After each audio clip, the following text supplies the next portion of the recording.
Hi, this video will discuss and analyze a price increase for an inferior good. There is a different video which discusses a price increase for a normal good. For an inferior good, what happens as the price increases? Well, I'm going to discuss it now. But recall what an inferior good is first. At higher incomes, you buy less of the inferior good. Most goods are normal. At higher incomes, you buy more of them. A few goods are inferior. At higher incomes, you buy less of them. Think store brand or generic brand item. So let's go over this case of a price increase for the inferior good. Keep your income constant and the price of the other good, Y, constant. The only thing that's changing is the inferior good's price has gone up. So what happens to the budget constraint when you raise the price of good X? The budget constraint gets steeper. What do we expect to happen to the total consumption of good X, or a total effect?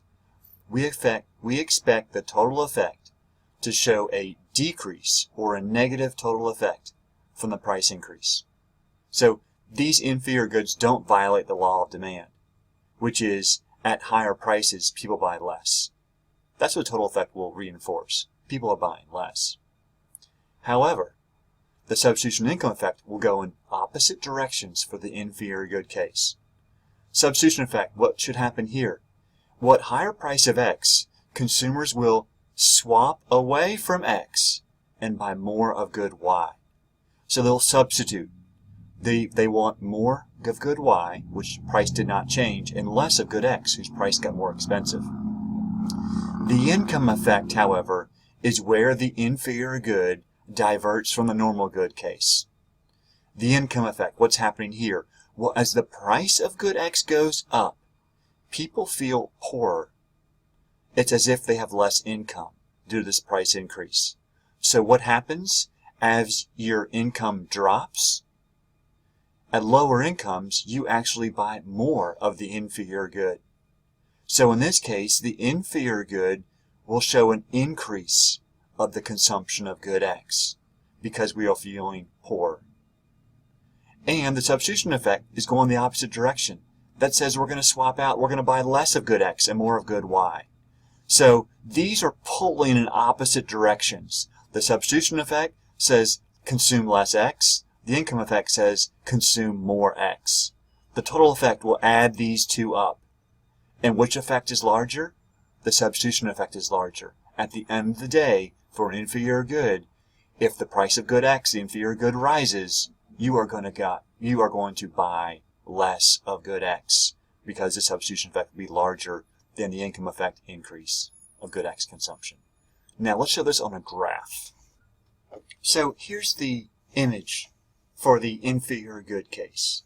This original blue flatter budget line, which is called L1, has a tangency with the original indifference curve, which is this black curve, that meets here E1. This is our original optimal bundle before the price of X increased. We're going to consume 24 units of the X good. Now the price of X went up. So our budget has gotten steeper. This is this blue steeper budget constraint. And now the best indifference curve we can obtain is I1, this pink indifference curve, which is just tangent here E2. So the total effect then is moving from E1, 24 units of X, to E2, consuming 12 units of good X, or a reduction of 12 units in the case of good X being an inferior good. Now, let's break this down into both the substitution effect for this inferior good and the income effect, where we see the power of the inferior good revealing itself. So, the substitution effect. As the price of X goes up, we want less X, we want more of good Y. We're substituting Y for X. This is seen moving on the original indifference curve along this indifference curve till we get to E star. How do we get to E star? Well, there's this skinny blue line that I have sketched here that reflects two criteria. It allows us to obtain the original level of utility, this indifference curve in black, and it reflects the new steeper price ratio of this darker blue. So these blue have the same slope. So where is the tangency now? It's at this E star point. So the substitution effect is moving from E1 to E star, or 24 to some number that's smaller than 12. Let's just call it 10. So you're going to consume 14 fewer units of X due to the price increase. So this is just like the previous case of a normal good. Where we see the impact of the inferior good is this next step, from E star to E2. What's happening here? Well, this is a hypothetical bundle, this E star. This is a hypothetical budget constraint, this light blue line, this skinny light blue line. This doesn't actually happen in reality. What actually happens is the budget is steeper, and it lies inside the original budget constraint, and so it's this dark blue line. So moving from this light blue skinny line, the optimal bundle, to the actual resting bundle that we end up at, E2. So going from E star to E2 is the income effect. What's happening to our income? It's as if our income is being pulled back. So we're keeping the price ratio the same, but we're pulling back our income. What do? For most goods, as you pull back income, you're going to buy less of, like this Y good.